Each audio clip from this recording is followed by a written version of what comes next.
선거제 개편안과 공수처법 등의 패스트트랙 지정을 둘러싼 여야 대치가 휴일에 이어 오늘도 계속될 전망입니다. 자유한국당을 제의한 여야 4당은 이르면 오늘 패스트트랙 지정을 재시도할 방침입니다. 자유한국당 해산을 주장하는 청와대 국민청원에 참여한 인원이 30만 명을 넘어섰습니다. 선거제 개편과 공수처법을 둘러싼 여야 대치가 격해지면서 참여 인원이 급격하게 증가한 것으로 풀이됩니다. 트럼프 미국 대통령이 올해도 우방국에 방위비 증액 요구를 계속하겠다고 말했습니다. 구체적인 나라를 언급하진 않았지만 내용을 보면 사실상 우리나라를 겨냥했습니다. 최근 이란산 원유 수출 전면 금지 등 이란의 제재를 받고 있는 미국의 제재를 받고 있는 이란이 초강경 대응을 예고했습니다. 핵 확산 금지조의 NPT를 탈퇴할 수도 있다면서 고위급 인사의 북한 방문도 계획도 공개하는 등 핵 프로그램 재가동을 경고했습니다. 지난 1948년 군과 경찰이 민간인을 무차별적으로 총살한 여순 사건 재심 첫 재판이 오늘 열립니다. 이번 재심을 계기로 여순 사건 진상규명과 희생자들의 명예회복을 위한 특별법 제정 요구가 더욱 커질 전망입니다. 구조동물 안락사 논란을 빚은 동물권 단체 케어의 박소연 대표에 대한 영장 실질 심사가 오늘 열립니다. 지금까지 동물보호법 위반 혐의로 구속영장이 발부된 사례가 거의 없어서 법원이 어떤 판단을 내릴지 주목됩니다. 굿모닝 YTN 2부 이어갑니다. 자유한국당을 제외한 여야 4당이 이르면 오늘 신속 처리 안건 패스트트랙 지정을 재시도합니다. 한국당은 국회 회의장을 24시간 지키면서 여전히 농성을 이어가고 있습니다. 국회엔 다시 전운이 감돌고 있습니다. 차정윤 기자입니다. 지난주 치열한 6탄전을 치렀던 더불어민주당은 휴일에도 국회 비상대기를 이어가며 전략자기에 들어갔습니다. 한국당의 봉쇄를 따돌리고 두 차례 기습회의에 성공했던 민주당 사개특위 위원들은 반드시 패스트트랙을 관철하겠다는 의지를 밝혔습니다. 저희 사개특위는 빠른 시일 안에 패스트트랙을 이행을 하고 국민들의 염원인 공수처법 꼭 통과시키도록 하겠습니다. 정개특위 위원장인 정의당 심상정 의원도 여야 4당이 합의되면 언제든지 회의를 열겠다며 선거법 개정안에 대한 의지를 재차 강조했습니다. 제가 단독으로 결정할 수 있는 사항은 아닙니다. 각 당의 원내대표들이 상황을 종합해서 말씀을 주시면 언제라도 즉시 개회가 될 것입니다. 자유한국당은 24시간 교대로 회의장 앞을 지키며 밤샘 사수에 나섰습니다. 한국당은 여당의 불법에 맞선 정당한 저항이라며 모든 수단을 동원해 패스트트랙을 막겠다고 목소리를 높였습니다. 저는 누가 정말 무법천지이고 불법천지인지 되돌려 묻고 싶습니다. 다시 한번 이 폭력 사태는 엄중히 수사해서 진실을 밝혀내야 된다고 생각합니다. 반면 패스트트랙 통과에 열쇠를 쥔 바른미래당은 내부 진통이 계속되고 있습니다. 사개특위 위원인 최입의 임재훈 의원과 정개특위 위원인 김동철 김성식 의원은 패스트트랙 찬성 입장을 고수하고 있는 것으로 확인됐습니다. 이에 맞서 바른정당계인 유승민 전 대표는 기자회견을 열고 사보임 조치를 되돌려 놓으라며 지도부를 향해 날선 비판을 쏟아냈습니다. 오신환 권은희 의원의 불법 사보임을 당장 취소하고 원위치로 돌려서 이 두 분이 사개특위에서 양심과 소신에 따를 수 있도록 하십시오. 숨고르기를 마친 여야 4당은 이르면 오늘 패스트트랙 안건 지정을 재추진한다는 입장이어서 국회를 둘러싼 긴장감이 점점 커지고 있습니다. YTN 차정윤입니다. 여야 간 격렬한 몸싸움이 맞 고발전으로 이어지면서 요즘 국회에선 의원 보좌관들의 불만이 터져나오고 있습니다. 어쩔 수 없이 끌려 나오는 것도 답답한데 전과까지 생기는 거 아니냐는 하소연입니다. 김주영 기자가 취재했습니다. 회의장 진입을 시도하는 민주당과 공세에 나선 한국당 사이에 거친 몸싸움이 벌어집니다. 밀고 당기는 힘겨루기 끝에 곳곳에서 부상자가 속출합니다. 여야는 패스트트랙 처리를 앞두고 소속 의원들은 물론 당직자들과 보좌진들까지 예외 없이 불러모았습니다. 농성장마다 의원들 사이사이로 젊은 보좌진들이 자리를 함께하면서 거친 설전도 벌어집니다. 누가 숨어? 무슨 보좌진들 앞에서 세우고 뒤에서 뭐라 그래? 보좌진들 앞에서 세워. 상황이 이렇자 젊은 보좌진들의 불만도 커지고 있습니다. 국회 보좌진이 쓰는 SNS 익명 게시판에는 전과가 생겨 인생을 발목 잡혀도 미래를 지켜줄 사람은 없는 것 아니냐는 항의 글이 쏟아졌습니다. 그도 그럴 것이 국회 선진화법에 따라 회의를 저지하려는 목적으로 국회의원을 막기만 해도 5년 이하의 징역이나 1,000만 원 이하의 벌금을 받을 수 있기 때문입니다. 고소고발에 나선 여야는 충돌에 가담한 보좌진들도 반드시 책임을 묻겠다고 강조했습니다. 회의 질서 유지를 방해하는 국회의원이든 보좌관이든 당직자든 예외 없이 고발하겠습니다. 누가 제일 야당을 향해 흉기를 가져왔습니까? 누가 주먹을 휘둘러서 우리 의원들을 병원으로 보냈습니까? 지난 2009년 미디어법과 2011년 한미 FTA 비준안 통과 당시 충돌에 가담했던 보좌진들도 잇따라 고발돼 처벌을 받기도 했습니다. 이에 따라 최근 한국당 보좌진 협의회에서는 구호 외치는 것 이외에는 절대 관여하지 말라는 지침을 내렸습니다. 하지만 보좌진들은 거취와 미래가 사실상 국회의원에게 달려있다 보니 싸움에 참여하라는 의원들의 명령을 쉽게 거부할 수 없다고 하소연합니다. 당장 여야가 이번 주 패스트트랙 가동을 위해 본격적인 싸움을 벌일 것으로 보여 M1 보좌진들의 속도 타들어가고 있습니다. YTN 김주영입니다.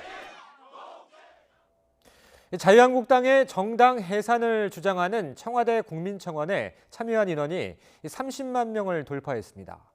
지난 20일 시작된 이 청원은 엿새 만인 어제 오후 청와대 답변 요건 기준인 20만 명을 넘은 뒤 하루도 채 안 돼 10만 명이 더 늘어 오늘 오전 7시 기준으로 30만 명을 넘어섰습니다. 최근 선거제 등 패스트트랙 지정을 둘러싸고 여야의 대치가 격해지자 여당 지지층을 중심으로 참여 인원이 급격하게 증가한 것으로 풀이됩니다. 여야의 극한 대치가 이어지면서 민생 법안 처리는 기약이 없어졌습니다. 하노이 회담 결렬 이후 남북 관계도 소원해진 상태라 다음 주 취임 2주년을 맞는 문재인 대통령의 고심이 깊어지고 있습니다. 김도원 기자의 보도입니다. 국회 선진화법 이후 최초로 격한 몸싸움까지 벌어지면서 국회 의사 일정은 사실상 마비됐습니다. 여야가 첨예하게 맞서고 있는 가운데 청와대는 혹시라도 대치 상황을 더욱 악화시킬까 극도로 말을 아끼고 있습니다. 하지만 경기 하강 우려에 신속한 대응이 시급한데 전국이 꽉 막혀 있어 내심 답답한 모습입니다. 당장 추가 경정 예산안 처리가 시급하지만 지금 형편에선 말도 꺼내기 어렵습니다. 문재인 대통령이 특별히 당부했던 최저임금, 탄력근로제 개편은 물론 소방관 국가직 전환 등 민생 법안, 국정과제인 공정경제 관련 법안 등의 처리도 기약이 없습니다. 청와대는 지난해부터 이어가고 있는 문 대통령의 지역경제 투어 등을 통해 신산업 육성과 투자 의지를 강조하고 있지만 입법의 뒷받침 없이는 한계가 뚜렷합니다. 한반도 비핵화와 평화체제 구축의 진전도 고민입니다. 4차 남북정상회담을 공개 제안했지만 북한의 반응이 없는 가운데 중재안을 만들어내기 쉽지 않습니다. 문 대통령의 판문점 선언 1주년 영상 메시지에서도 이런 상황에 대한 고민이 엿보입니다.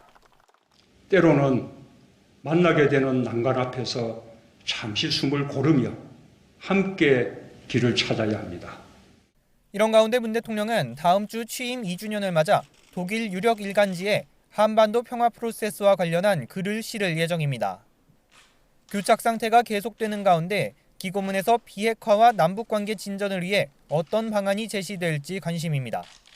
국민이 경제 성과를 체감하고 한반도 평화에도 더욱 속도를 내겠다는 게 문 대통령의 올해 목표였습니다. 안팎으로 어려운 여건 속에서 문 대통령이 돌파구를 찾을 수 있을지 주목됩니다. YTN 김도원입니다.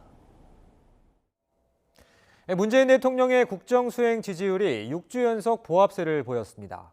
YTN이 여론조사기관 리얼미터에 의뢰 조사한 4월 4주차 주간 집계 결과 문 대통령의 지지도는 지난주보다 0.8%포인트 떨어진 47.4%를 기록했습니다.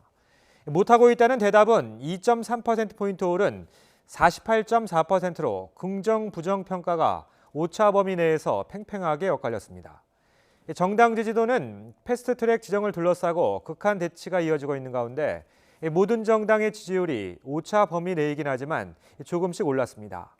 더불어민주당이 38%, 자유한국당이 31.5%로 각각 0.2%포인트씩 올랐으며 바른미래당 5.3%, 정의당 7.8%, 민주평화당 2.7%를 기록했습니다. 이번 여론조사는 지난 22일부터 닷새 동안 전국 19세 이상 유권자 2,518명을 대상으로 진행됐으며 자세한 내용은 리얼미터와 중앙선거 여론조사 심의위원회 홈페이지에서 확인할 수 있습니다. 중국과 러시아가 정상회담을 열었지만 한반도 문제에 대해선 새로운 제안을 내놓지 않았습니다. 김정은 위원장과의 회담에선 북한의 체제 안전과 육자 회담을 꺼냈던 푸틴 대통령은 새로운 제안이 논의조차 되지 않았다고 했습니다. 베이징에서 강성웅 특파원이 보도합니다.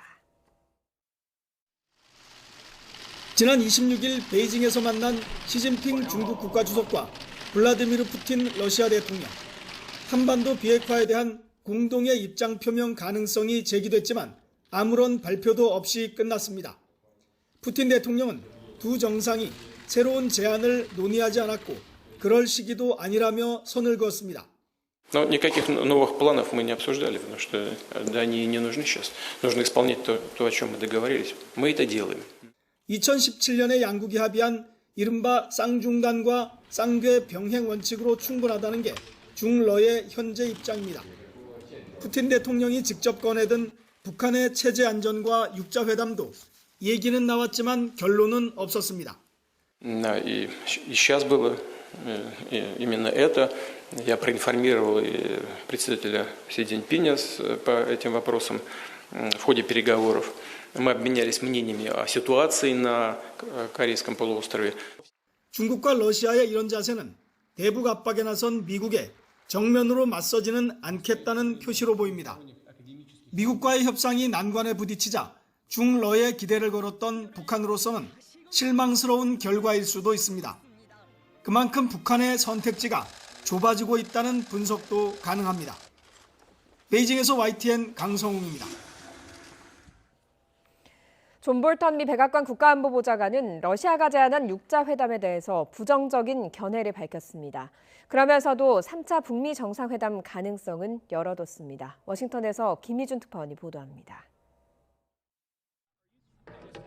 존 볼턴 백악관 국가안보보좌관은 북핵 육자 회담은 미국이 선호하는 방식이 아니라고 선을 그었습니다.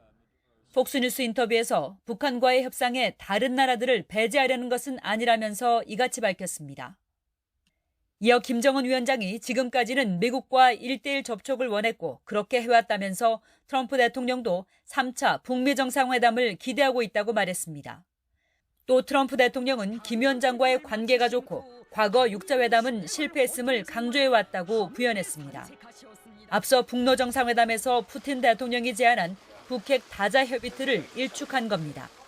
Глубоко убежден, что если мы дойдем до ситуации, когда нужно будет вырабатывать какие-то гарантии одной из сторон, в данном случае гарантии. 볼턴 보좌관은 이어 러시아와 중국에 북한에 대한 제재 이행 강화를 촉구했습니다. 또 단계적 비핵화 접근법은 실패했다며 일괄 타결식 빅딜 입장도 고수했습니다. 비핵화 협상은 미국이 주도해 풀어갈 테니 중국과 러시아까지 끼어들어 판을 복잡하게 만들지 말고 압박 공조만 해줄 것을 주문한 것으로 풀이됩니다. 볼턴 보좌관은 한편 북한에 억류됐다 송환돼 숨진 대학생 오토 원비어 석방 과정에서 북측이 제안한 치료비 명목 청구서에 미국이 서명은 했지만 돈을 지불하지는 않았다고 확인했습니다. 워싱턴에서 YTN 김희준입니다. 트럼프 미국 대통령이 올해도 우방국에 방위비 증액 요구를 계속하겠다고 했습니다. 구체적인 나라를 언급하진 않았지만 사실상 우리나라를 겨냥했습니다. 김영수 기자의 보도입니다. 트럼프 미국 대통령이 지난 주말 아베 신조 일본 총리와 정상회담을 마친 직후 정치 유세에 참석해 방위비 인상 성과를 자랑했습니다. 나라 이름을 언급하지 않았지만 직접 전화를 걸어 방위비를 올렸다고 강조했습니다. This is not fair. I said, of course it's fair. He said, well, we'll give you 500 million more. 트럼프 대통령은 지난 2월 강요회의에서도 한국에 직접 전화를 해 주한미군 방위비 분담금을 5억 달러 더 받기로 했다고 밝힌 바 있습니다. They agreed to pay yesterday $500 million more toward their defense. $500 million with a couple of phone calls. I said, why didn't you do this before? They said nobody asked. 트럼프 대통령은 당시 앞으로 한국의 방위비 분담금이 계속 오를 것이라고 했는데 이번에도 같은 입장을 재확인했습니다. I said, we're going to call you for much more. You got to pay. You got to pay. Not fair. We're defending you and you're rich.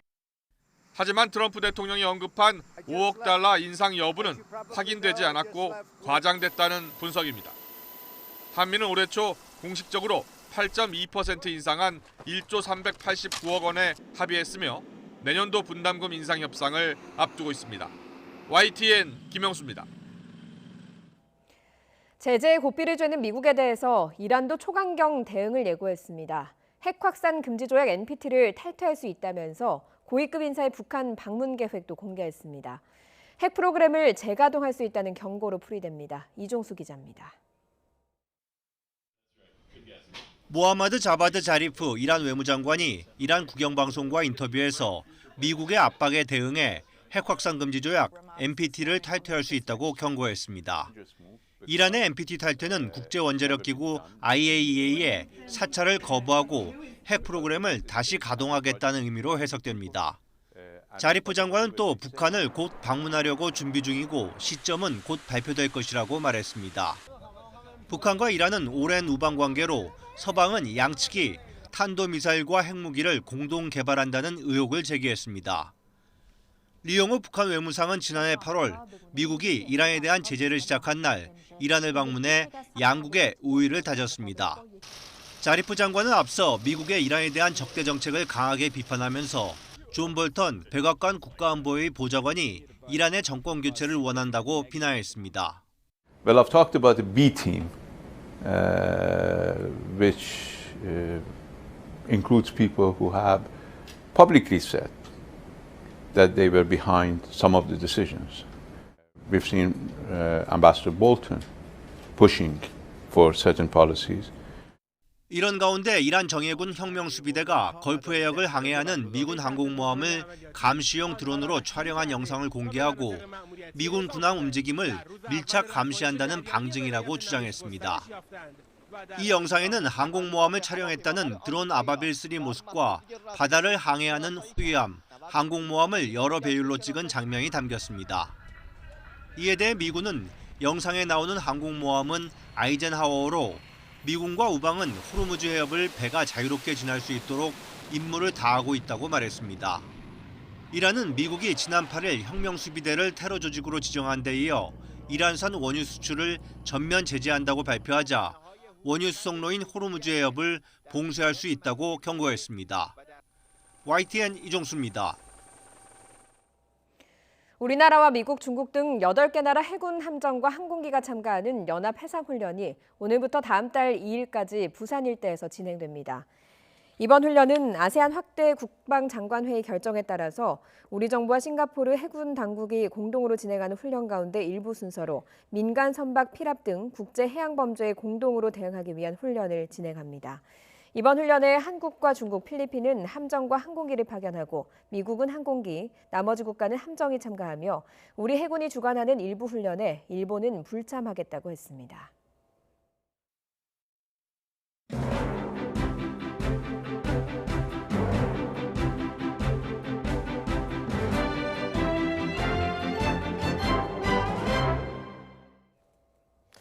뉴스 중심에 있는 인물들의 사건과 쟁점을 조명해보는 시간입니다. 다음 달 1심 선고가 내려지는 이재명 경기지사 재판, 김우준 기자가 짚어봤습니다. 이재명 지사는 결심 공판에 들어갈 때만 하더라도 특유의 당당함을 잃지 않았습니다. 강제 진단은 정당했다고 생각하시는 건지? 정당한 게 아니라 지방자치단체의 의무입니다. 하지만 법원을 나오는 이 지사의 표정은 달랐습니다. 구형량에 대해서 또 어떻게 생각하시는지. 글쎄요, 별다른 의견이 없습니다. 검찰은 친형을 강제 입원시켰다는 직권남용 혐의에 대해서는 징역 1년 6개월을 구형했습니다. 검사 사칭과 대장동 개발업적 과장 등 선거법 위반 혐의는 벌금 600만 원을 선고해달라고 재판부에 요청했습니다. 모두 지사직 상실형에 해당합니다. 직권남용으로 금고 이상의 형을 받거나 선거법 위반으로 벌금 100만 원 이상이 확정되면 지사직을 잃게 됩니다. 그만큼 신중하게 구형을 했다고 보면 이런 사건의 경우에는 이제 재판부가 적어도 한 구형의 한 70, 80% 정도 선에서 통과할 가능성이 있다는 점에서도 중형을 구형했다라고 볼 수 있습니다. 1심 판결은 다음 달 16일에 내려질 예정입니다. 이 지사 측은 굳이 낙담할 건 아니라는 분위기입니다. 검찰의 구형과 관계없이 법원의 판결은 얼마든지 무죄로 나올 수도 있다는 겁니다. 법원의 선고는 구형에 비례하는 게 아니기 때문에 그 자체에 특별한 의미를 부여하기는 어렵고 일단 그 선고 결과가 어떻게 나올지를 좀 봐야 되겠죠. 공직선거법상 선거 사건은 기소 이후 1년 안에 최종 판결이 나와야 합니다. 이 지사가 기소된 시점이 지난해 12월인 만큼 설령 대법원까지 가더라도 이 지사의 운명은 올해 안에 결정될 것으로 보입니다. YTN 김우준입니다. 올해부터는 낚싯배에서 술을 마시면 승객도 최대 100만 원의 과태료를 내야 하는데요. 해경이 불시에 음주 단속을 벌였습니다. 우리 영해를 침범해 불법 조업을 한 중국 어선도 해경에 납포됐습니다. 최재민 기자가 보도합니다. 해경이 낚싯배에 올라 음주 단속을 벌입니다. 네, 한번 불어주세요. 곧바로 술을 마셨다는 신호가 울립니다. 음주 지금 감지되셨습니다, 선생님. 14명이 타고 있던 낚싯배에서 모두 3명이 음주 단속에 적발됐습니다. 그동안 선상 음주는 선장만 처벌됐지만 올해부터는 낚싯배 승객도 술을 마시다 적발되면 100만 원 이하의 과태료 처분을 받게 됩니다. 해경이 우리 영해에서 불법 조업하던 중국 어선에 올라 중국인 선원들을 체포합니다. 해경에 적발된 중국 어선은 모두 3척. 납포 당시 중국 어선에는 선장과 선원 13명이 타고 있었고 어창에는 범계 70kg이 실려 있었습니다. 해경은 중국 선원들을 서해오도 전용 부두로 압송해 불법 조업 경위를 수사하고 있습니다.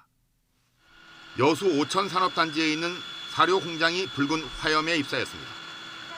소방대가 출동해 2시간여 만에 가까스로 진화했지만 공장 전체로 불이 옮겨 붙으면서 피해가 커졌습니다. 다행히 작업자가 없어 인명피해는 발생하지 않았습니다. 아파트 4층에서도 불이 나 이 아파트에 살던 79살 할아버지가 숨졌습니다. 아파트 주민 일부는 유독가스를 피해 옥상 등으로 긴급 대피하기도 했습니다. 고속도로에서 20대가 몰던 SUV 승용차가 교통사고 처리를 하던 순찰차를 들이받아 경찰관 2명이 다쳤습니다. 경찰은 사고 운전자를 상대로 갓길로 들어와 사고를 낸 경위를 조사하고 있습니다. YTN 최재민입니다. 광주 동부경찰서는 의붓딸을 살해한 혐의로 A씨를 긴급 체포해 조사하고 있습니다. A씨는 지난 27일 오후 의붓딸 14살 B양을 자신의 차량에서 살해한 뒤 시신을 차량 트렁크에 싣고 광주 너리째 터널 인근 저수지에 유기한 혐의를 받고 있습니다. A씨는 B양이 자신에게 성추행당한 사실을 친부모에게 알리자 이 같은 범행을 저지른 것으로 알려졌습니다. 20대 여성을 감금하고 성폭행한 50대 남성이 범행 21년 만에 징역 5년을 선고받았습니다. 청주지방법원은 특수강간 등의 혐의로 구속 기소된 57살 A씨에게 징역 5년을 선고하고 5년 동안 아동 청소년 관련 기관 취업 제한을 명령했습니다. A씨는 지난 1998년 2월 청주시 상당구에 있는 도로에서 길 가던 20대 여성을 납치한 뒤 성폭행한 혐의를 받고 있습니다. A씨는 범행 뒤 경찰의 추적을 피해 베트남으로 달아났다가 생활고 끝에 자수했습니다. 어제 수원의 메가바스 영화관에서 기계 오작동으로 화재 경보가 울렸습니다. 불이 난 건 아니어서 다행이었지만 당시 영화를 보던 관람객들이 대피 안내를 받지 못했습니다. 진짜 화재 상황이었다면 생각만 해도 아찔합니다. 이승배 기자입니다. 극장 앞이 출동한 소방차로 어수선합니다. 영화관 안은 관람객의 항의가 빗발칩니다. 말이 안 되는 게 불났으면 올렸으면 얘기해야 되는 거 아니에요? 상영관 밖에서는 비상벨이 울리는데 정작 안에서는 아무런 안내도 없었다는 겁니다. 더 심각한 점은요. 영화관에서 플래시는 번쩍이는데 사이렌 소리가 안 들려요. 이거를 진짜 좀 생각해보자 해요. 당시 현장에 있던 제보자가 찍은 영상을 보면 소방관이 출동한 뒤에도 극장 안에서는 대피 지시도 없었고 영화가 계속 상영됐습니다. 화재 경보가 울렸는데도 상영관대에 있었던 저는 사이렌 소리를 듣지 못했고 결국 엔딩 크레딧 다 올라가고 난 뒤에야 나왔거든요. 영화 어벤져스 열풍에 따라 극장에서는 새벽까지 여러 상영관을 운영하고 있었습니다. 극장 측이 집계한 대피 인원은 900여 명, 모두 6개 관이 상영 중이었습니다. 방송 우선이어서 대피를 최선을 시켜드리려고 했던 건데 실제로는 불이 난 게 아닌 기계가 오작동한 것으로 밝혀졌지만 인터넷에는 극장 측의 부실한 대처에 성토가 이어졌습니다. 진짜로 불이 났다면 엄청난 인명피해가 우려되는 상황. 메가박스는 YTN과 통화해서 비상벨이 울린 뒤 5분 만에 대피 안내를 마쳤고 바로 5분 뒤에 영화를 모두 중단했다고 말했습니다. 메가박스는 홈페이지에 공지글을 올리고 영화표를 환불해주겠다고 밝혔습니다. YTN 이승배입니다. 지난해 12월 태안 화력발전소에서 사고로 숨진 고 김용균 씨를 기리는 추모 조형물이 김 씨가 묻힌 남양주 모란공원에 세워졌습니다. 고 김용균 시민대책위원회는 세계 산업재해 사망 노동자 추모의 날을 맞아서 유가족과 노동자 100여 명이 참석한 가운데 추모 조형물 제막식을 열었습니다. 행사에 참석한 고 김용균 씨 어머니는 함께 힘을 합쳐서 더는 억울한 죽음이 없도록 해야 한다고 강조했습니다. 출근길 현재 수도권은 구름만 다소 낀 가운데 공기도 깨끗해서 쾌적합니다. 하지만 충청 이남 지방을 중심으로는 오늘 비 소식이 있어서 우산 챙기셔야겠고요. 또 비가 내리면서 쌀쌀하기 때문에 충청 이남 지방에 계신 분들은 옷차림도 따뜻하게 해주시길 바랍니다.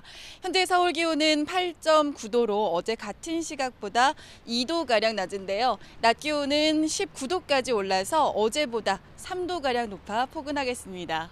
현재 레이더 영상 보시겠습니다. 현재 전남과 경남 그리고 제주도를 중심으로 비가 오고 있습니다. 오전 중에는 충청과 그 밖에 남부지방에도 비가 확대되겠는데요. 전남 해안과 영남 해안 그리고 제주도에는 10에서 40mm, 그 밖에 강원 남부와 충청 이남지방은 5에서 20mm의 비가 내리겠습니다. 비는 오후에 강원 남부부터 그치기 시작해서 충청과 호남 지방은 오늘 밤에 그리고 영남과 제주도는 내일 아침에 그치겠습니다. 낮 동안 중북부 지방은 포근하겠고요. 충청과 남부 지방은 비가 내리면서 쌀쌀하겠습니다. 서울이 19도, 대전과 광주, 대구가 14도, 부산은 15도로 예상됩니다. 수요일인 모레는 전국적으로 봄비가 내리겠고요. 이후에는 예년보다 따뜻한 봄 날씨가 예상됩니다. 지금까지 YTN 유다연입니다.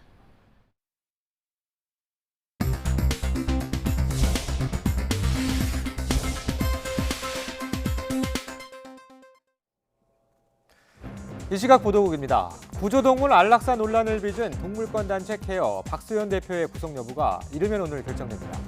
서울중앙지방법원은 동물보호법 위반 등의 혐의로 구속영장이 청구된 박 대표의 구속 전 피의자 신문을 오전 10시 반부터 진행합니다. 박 대표는 지난 2015년부터 3년여 동안 동물 200여 마리를 구조한 뒤 임의로 안락사한 혐의 등을 받고 있습니다.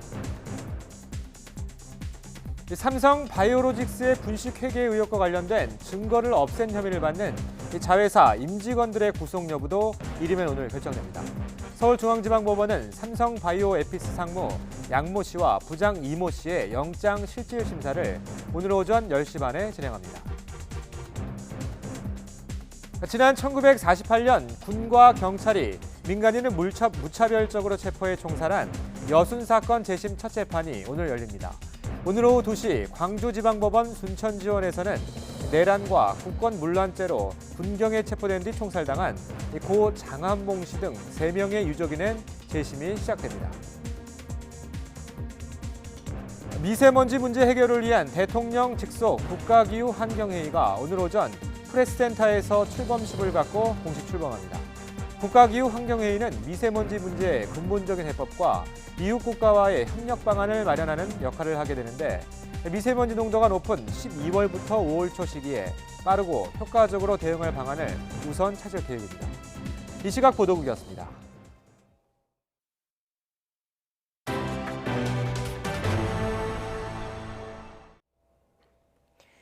상장 기업들의 1분기 영업실적 성적표가 기대했던 수준에 크게 미치지 못한 것으로 나타났습니다.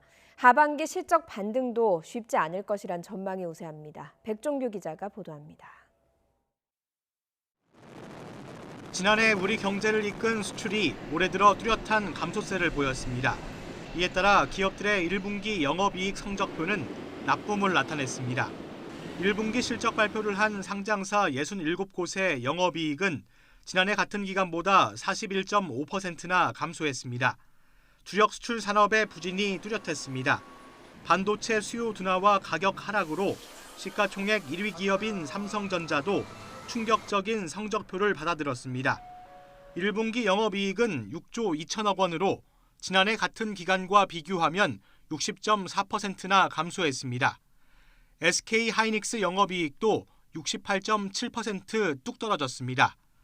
화학 관련 기업들의 1분기 실적도 반토막이 났습니다. LG화학은 에너지 저장 장치 화재 이슈와 전지 사업 적자 때문에, SK이노베이션은 석유 제품 가격 하락으로 정제 이윤이 낮아져 각각 50% 이상 영업이익이 감소했습니다. 1분기 실적은 시장 기대치와 비교해도 부진한데 영업이익이 기대치에 10% 이상 미치지 못한 어닝쇼크 기업은 13곳이나 됩니다. 기업들은 하반기에는 경기 회복으로 실적이 나아질 것으로 기대하고 있지만 이 역시 쉽지 않다는 전망이 나옵니다. 미중 무역 협상이 어느 정도 일단락된다 하더라도 미국과 EU와의 무역 분쟁 가능성이 열려 있고요. 그리고 글로벌 매크로 환경도 지금보다 개선되기보다 좀 더 부진한 환경으로 갈 수 있다라고 생각을 합니다. 빨라야 연말에나 실적 개선 여지가 보이는 만큼 기업이 영업이익 기준치를 더 낮춰야 한다는 목소리도 나오고 있습니다. YTN 백종규입니다. 도시 속 아파트 하면 딱 떠오르는 정형화된 모습이 있죠. 요즘은 방 크기도 조절할 수 있고 숲도 조성돼 있습니다. 소비자의 취향을 반영해서 아파트가 진화하고 있는 건데요. 김현우 기자가 보도합니다. 이번 달부터 분양 예정인 전용 면적 84제곱미터짜리 아파트 견본주택입니다. 기존 아파트와 달리 방과 거실의 크기를 조절할 수 있는 가변형입니다. 이른바 옹벽으로 불리는 내력벽을 최대한 줄여 방과 거실의 크기를 원하는 대로 바꿀 수 있습니다. 현관 입구에는 단독주택에서나 볼 수 있는 대형 수납 공간이 만들어졌습니다. 자전거와 유모차는 물론 잡동사니를 깔끔하게 정리할 수 있는 일종의 창고인 셈입니다. 한 건설사가 1200여만 명의 소비자 빅데이터를 분석하고 천여 세대를 직접 돌면서 들은 요구사항을 새로 짓는 아파트 설계에 반영한 결과입니다.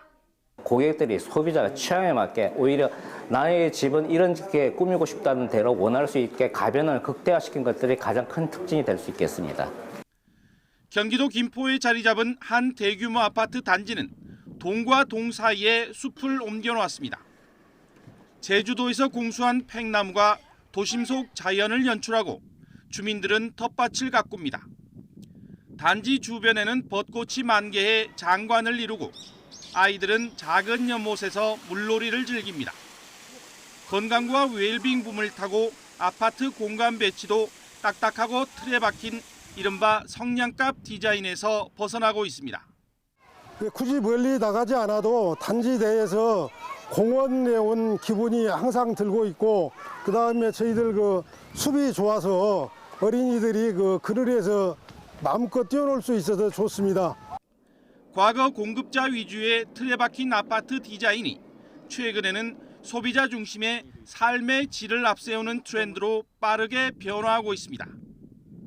YTN 김현우입니다. 은행들의 이른바 이자놀이가 여전합니다. 시중 4대 은행들이 올해 1분기에도 대출금리와 예금금리 차익으로만 5조 원이 넘는 이익을 거둔 것으로 나타났습니다. 오인석 기자입니다. 지난해 국내 은행들은 대출 금리는 높게 매기고 예금 금리는 적게 주는 이른바 예대 맞은 폭이 커지면서 약 40조 원에 달하는 막대한 이자 이익을 올린 것으로 추정됩니다. 높은 진입 장벽 안에서 땅집 투어 헤엄치기로 돈을 버는 은행들의 이자 수익 영업은 올해 1분기에도 여전한 것으로 나타났습니다. KB국민과 신한, 우리, KB하나은행 등 시중 4대 은행의 1분기 이자 이익은 1년 전보다 6% 증가한 5조 6,228억 원에 달했습니다. 국민은행이 가장 많았고 신한과 하나은행이 뒤를 이었습니다. 증가율로는 신한은행이 가장 높았습니다. 반면 4대 시중은행의 1분기 전체 단기순이익은 신한은행이 소폭 증가했을 뿐 나머지 세 곳이 마이너스를 기록하며 1년 전보다 10.6% 감소했습니다. 단기순이익이 감소한 것은 국민과 하나은행은 퇴직 비용 영향이, 우리은행은 지주사 설립 과정에서 발생한 회계상 손실이 고려됐습니다. 1분기 4대 시중은행의 금융상품 판매 수수료 같은 비이자 수익은 1년 전보다 3.7% 증가하는 데 그쳤습니다. 은행들이 대출에 의존한 이자 이익에 주력하다 보니 상대적으로 수입 다변화 노력이 부족했다는 지적입니다.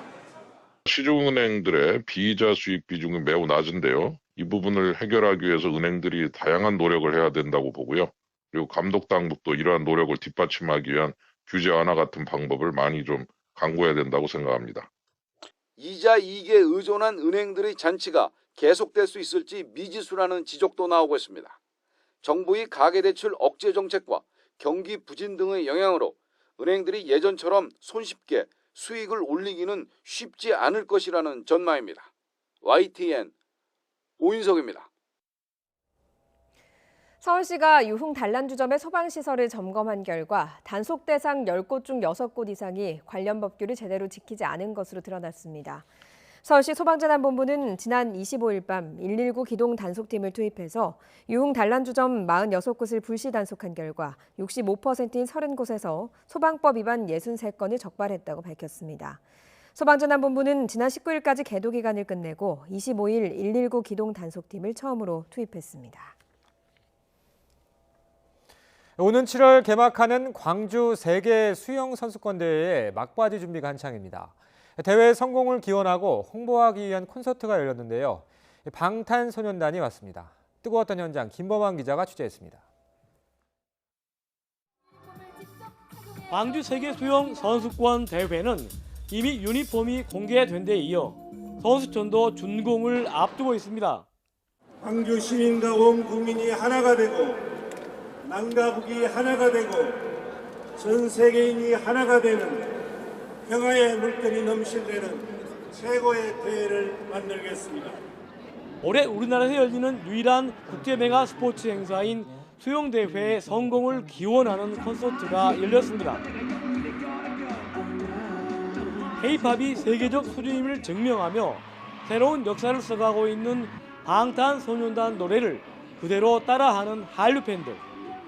한류 스타들이 총 출동하면서 월드컵 4강 성지는 말 그대로 열광의 도가니였습니다. Я участвовала в реалити-шоу K-pop MT Camp на MTV Russia, и мне выпала честь приехать в Корею, так как я победила на этом шоу. Вот, со мной еще 5 участников, вот, и я действительно очень счастлива. 한국관광공사는 유학생들로 글로벌 SNS 기자단을 구성하는 등 수영대회와 관광 한국 홍보에 나섰습니다. 어쩌면 우리가 그냥 지나칠 수도 있는 대한민국 구석구석의 숨은 관광 매력을 여러분만의 시각으로 찾아내 친구와 가족 그리고 팔로워들과 함께 많이 공유하여 주십시오. 세계 200여 나라에서 15,000여 명이 참가하고 10억 명이 넘게 시청할 것으로 예상하는 세계 수영대회. 평화의 물결 소구로를 주제로 한 광주 세계 수영 선수권 대회는 오는 7월 12일부터 한 달 동안 열립니다. YTN 김범환입니다. 아이돌 그룹 뉴이스트의 데뷔곡 페이스가 7년 만에 유튜브 조회 1억뷰를 기록했습니다. 뉴이스트의 소속사 플레디스 엔터테인먼트는 페이스가 꾸준한 사랑을 받으며 어제 오후 유튜브 조회수 1억뷰를 넘었다고 밝혔습니다. 플레디스 측은 팬들의 사랑에 감사드린다면서 뉴이스트가 내일 오후 미니 6집 해필리 에버 애프터를 발매할 예정이라고 덧붙였습니다.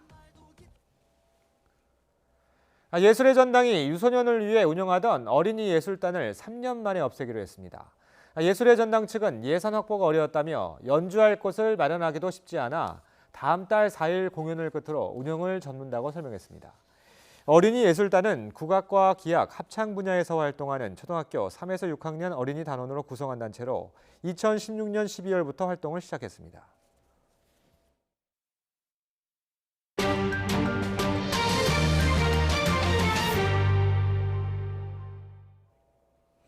미국과 중국이 내일부터 베이징에서 고위급 무역 협상을 이어갑니다. 이르면 다음 달 양국 정상이 합의문에 서명할 수 있다는 관측이 나오면서 국제사회도 주목하고 있습니다. 조수연 기자가 보도합니다. 지난 25일 백악관 취재진 앞에 선 도널드 트럼프 미국 대통령이 시진핑 중국 국가주석의 방미를 예고했습니다. 시 주석과의 정상회담에 기대감을 내비치며 무역 협상 낙관론을 재확인한 겁니다. We will soon be having President Xi from China coming. We have many of the leaders, ultimately all of the great leaders come here. 미국과 중국은 이번 주 베이징에서 고위급 무역 협상을 재개할 방침입니다. 미국에서는 로버트 라이트하이저 무역대표부 대표와 스티븐 무누신 재무장관이 협상단을 이끌고 중국에서는 류허 부총리가 협상 대표로 나섭니다. 베이징 협상의 관건은 지식재산권 보호, 기술 강제 이전 문제 등 핵심 쟁점에서 얼마나 이견을 좁히느냐입니다. 비관세 장벽 철폐와 농업, 서비스 부문 관련 현안들도 주요 의제로 꼽힙니다. 아울러 양국의 무역 합의 이행을 위한 안전장치 설정 방안도 논의될 것으로 보입니다. 이번 협상에 이어 다음 달 8일에는 중국 협상단이 막판 담판을 위해 워싱턴을 방문합니다. 양측은 워싱턴 협상 기간 미중 정상회담 일정에 관한 세부 사항도 최종 조율할 것으로 관측됩니다. 다음 달 말 또는 6월 초 양국 정상이 합의문에 서명하는 것을 목표로 하고 있습니다. 지난해 3월 미중 무역 전쟁이 불거진 지 1년 2개월여 만에 협상이 타결될지가 향후 세계 경제 흐름에 중요한 변수가 될 전망입니다. YTN 조수연입니다. 트럼프 미국 대통령이 아베 일본 총리와의 정상회담이 끝나자마자 미국산 농산물 구매에 소극적인 일본에 대해서 불만을 쏟아냈습니다. NHK와 교도통신 등 일본 언론들은 트럼프 대통령이 현지 시각으로 어제 위스콘신주에서 지지자들이 모인 집회에 참석해서 일본은 자동차를 낮은 관세로 미국에 수출하지만 미국이 수출하고 싶어하는 농산물을 일본은 사지 않는다고 불만을 토로했다고 보도했습니다. 마작은 중국인들이 보편적으로 즐기는 오락입니다. 홍콩에는 전통적인 방식으로 마작 패를 만드는 장인들이 몇 명 남지 않았다고 합니다. 김태현 기자입니다. 보통 4명이 함께하는 마작은 오래전부터 중국인들의 사랑을 받았습니다. 마작패는 원래 옥과 상아나 동물뼈, 대나무로 만들었지만 요즘은 플라스틱으로 대량 생산됩니다. 이제 홍콩에서 전통 방식으로 마작패를 만드는 장인은 극소수만 남았습니다. 65살 정순칭 장인은 지금도 수작업으로 하나하나 마작패를 만듭니다. 자신이 개발한 공구로 140가지가 넘는 문양을 새기고 빨강, 파랑, 녹색 물감을 넣어 잘 닦고 다듬어서 완성해냅니다. 일주일에 걸쳐 만든 마작 한 세트의 가격은 45만 원 정도로 플라스틱 제품보다 10배나 비쌉니다. 그러나 장차 마작 장인이 되려는 젊은이는 거의 없는 것이 현실입니다. 成日都冇生意㗎，因為啲後生嘅都唔打麻雀。如果打麻雀嗰啲玩手機玩，一個人都可以玩得到，咁啊識皮咯，淘汰咯。 후계자는 찾지 못했지만 공방을 열어 제조법을 알리는 데 힘쓰고 있습니다. 취미로 마작패를 만드는 공방은 인기가 높고 외국인들도 호기심으로 찾아옵니다. 일부 대학생들은 전통에 관심을 갖고 마작협회 활동에 참가합니다. 수작업으로 만든 마작패는 놀이 도구보다 작품으로 인식됩니다. 我覺得手雕麻雀係一種，我會視為佢係一種藝術啦，一種觀賞品、鑑賞品啦，可以用嚟收藏。 홍콩의 마작 장인은 오늘도 묵묵히 사라져가는 전통을 이어가고 있습니다. YTN 김태현입니다. 오는 9월 독일 베를린에서 열리는 유럽 최대 가전 박람회 이파 2019의 키워드로 5G가 꼽혔습니다. 옌스 하이테커 이파 사장은 스페인 안달루시아에서 열린 이파 글로벌 프레스 컨퍼런스에서 한국 기자단과 만나서 이같이 말했습니다. 하이테커 사장은 한국은 5G 분야에서 매우 빠르다며 유럽이나 미국은 정부 규제에 따라서 그렇게 빠른 속도로 5G 기술이 도입되지 않을 것이라고 설명했습니다. 이탈리아 마라톤 대회가 아프리카 선수들의 참가를 금지하면서 인종차별 논란에 휩싸였습니다. 이탈리아 현지 언론에 따르면 트리에스테 러닝 페스티벌 조직위원회가 다음 달 5일 열리는 하프 마라톤 대회에 아프리카 선수들의 참가를 금지한다고 공지했다 여론의 문매를 맞았습니다. 이 대회 조직위원장은 일부 코치들이 경쟁자들을 탈락시키기 위해서 아프리카 선수들을 매수해 대회에 참가시켜서 올해는 대회는 유럽 선수들에게만 문호를 개방하기로 했다고 밝혔습니다. 하지만 이런 설명에도 불구하고 인종차별 논란은 수그러들지 않아서 대회 조직위원회는 방침을 바꿔 아프리카 선수들도 대회에 초청하기로 했습니다. 현재 서울 등 수도권 지역은 구름 사이로 조금씩 볕이 비치고 있지만 남쪽에서는 비구름이 다가오고 있습니다. 현재 전남과 경남 지역, 제주 지역에 비가 오고 있는데요. 낮에는 강원 남부와 충청 이남 지역까지 비가 확대되겠습니다. 예상되는 비 양은 전남 해안과 영남 해안, 제주 지역에 10에서 40mm가 되겠고요. 강원 남부와 충청 이남 내륙 지역은 5에서 20mm로 비의 양이 많진 않겠습니다. 하지만 남해안과 제주 지역 오늘 바람이 무척 강하게 불 것으로 보이니까요. 유의하셔야겠습니다. 비는 오후에 강원도부터 그치겠습니다. 밤에는 충청과 호남 지역에 비가 그치겠고요. 영남과 제주 지역은 내일 아침까지 비가 이어진 뒤에 개겠습니다. 오늘 비가 오지 않는 수도권 지역은 포근한 날씨를 보이겠습니다. 오늘 서울 낮 기온이 19도, 춘천도 19도까지 올라 중북부 지역은 포근하겠는데요. 비가 오는 충청 이남 지역은 쌀쌀하겠습니다. 포항의 낮 기온이 12도, 대전과 안동, 대구와 광주가 14도 선에 머물겠습니다. 비가 오면서 공기는 깨끗합니다. 오늘 전국의 미세먼지 농도 좋음에서 보통 단계를 보이겠습니다. 이번 주 수요일에도 전국에 한 차례 비가 오겠는데요.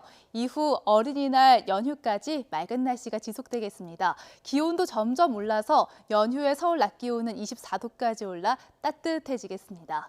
날씨 정보였습니다. 월요일 굿모닝 YTN 여기까지입니다. 내일 아침도 부지런히 준비하겠습니다. 고맙습니다.